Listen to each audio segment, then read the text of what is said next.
அனைவருக்கும் இனிய வணக்கம் நண்பர்களே. தினமும் ஒரு தலைவர்கள் என்ற வரிசையில் இன்று கவிமணி தேசிக விநாயகம் பிள்ளை அவர்களை பற்றி பார்ப்போம். இவர் பிறந்த ஊர் கன்னியாகுமரி மாவட்டம் தேரூர். திருமணத்திற்கு பின் இவர் வாழ்ந்த ஊர் புத்தேரி. 1876 சிவதானு பிள்ளைக்கும் ஆதிலட்சுமி அம்மையாருக்கும் பிறந்தார்.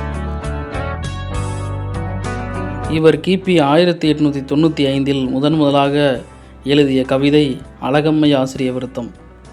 சென்னை தமிழ் சங்கம் 1940 இவருக்கு கவிமணி என்னும் பட்டம் வழங்கி கௌரவித்தது. கவிமணி கவிதை பற்றி கொண்ட கருத்து பின்வரும் கவிதைகளில் காணலாம். உள்ளத்துள்ளது கவிதை, இன்பம் உருவெடுப்பது கவிதை, தெல்ல தெளிந்த தமிழில் உண்மை தெரிந்துரைப்பது கவிதை என கூறுகின்றார். மேலும் மலரும் மாலையும் எனும் தலைப்பில் இவர்தம் பாடல்கள் கவிதை தொகுதியாகி உள்ளது. எளிமையும் இனிமையும் இவர் கவிதைகளின் உள்மூச்சு எனலாம்.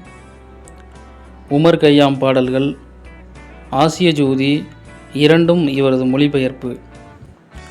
ஆயின் மொழிபெயர்ப்பு என்று அறிய முடியா அளவிற்கு கருத்துக்களை உள்வாங்கி எளிய நடையில் யாத்துள்ளார்.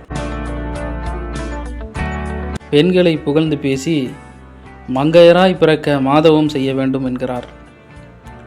டிகேசி அவர்கள் கவிமணியின் பாடலில் மிகுந்த ஈடுபாடு கொண்டவர். கரும்பினும் இனிமை பெற்ற கவிமணி தேசிக விநாயகம் பிள்ளை அவர்களின் பாடல்கள் தமிழ் மக்களுக்கு கிடைத்த பெருஞ்செல்வம், அரிய செல்வம், தெவிட்டாத அமிர்தம் என புகழ்வார். நாமக்கல் கவிஞர் ராமலிங்கம் பிள்ளையும் தேசிக விநாயகத்தின் கவிப்பெருமை தினமும் கேட்பது என் செவிப்பெருமை என பாராட்டுவார். எவ்வளவு பெரிய கருத்தாக இருப்பினும் அதனை எளிமையாக்கி காட்டுவதே கவிமணியின் கவிதை வளமாகும். ஜாதி தேவையற்றது என்பதை ஓடும் உதிரத்தில் வடிந்து ஒழுகும் கண்ணீரில் தேடி பார்த்தாலும் ஜாதி தெரிவதுண்டோ அப்பா என்று உணர்த்துகிறார். கவிமணியின் கவிதை நடை கற்போருக்கு எளிமை தரும் இனிய நடையாகும். இன்று கவிமணி தேசிக விநாயகம் பிள்ளை அவர்களை பற்றி ஒரு சில தகவல்களை தெரிந்து கொண்டோம். மற்றொரு காணொளியில் பெரிதொரு தலைவரை பற்றி தெரிந்து கொள்வோம். நன்றி, வணக்கம் நண்பர்களே.